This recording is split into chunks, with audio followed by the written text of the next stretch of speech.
16 বছর উপাস ছিল, চাঁদাবাজের লাইসেন্স এদেশের জনগণ তোমাদেরকে দেয়নি। শেখ হাসিনা দুর্নীতি করেছে, আজকেও যারা মানুষের উপর জুলুম করার পায়তারা করবে তাদেরও ঠিকানা বাংলাদেশে হবে না।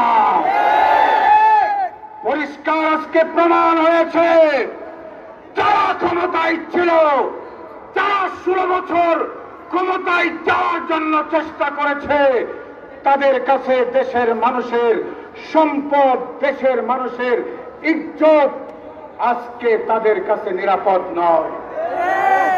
এজন্য প্রয়োজন ইসলামের সরকার, প্রয়োজন খেলাফতের সরকার। আজকে বাংলাদেশ খেলাফত মজলিস এদেশের মানুষকে একটি কথাই বলতে চাই, যারা বিরোধী দলের ছিল তাদেরকেও বলতে চাই, যদি আপনারা সত্যিকারের মানুষের ভালোবাসা পেতে চান, ইসলামকে আঁকড়ে ধরতে হবে, খেলাফতকে আঁকড়ে ধরতে হবে। মাধবপুরের ভাইদেরকে বলবো, শুধুমাত্র একটি সমাবেশ আর সম্মেলন করলে চলবে না, পাড়ায় মহল্লায় সংগঠনের দুর্গ গড়ে তুলতে হবে।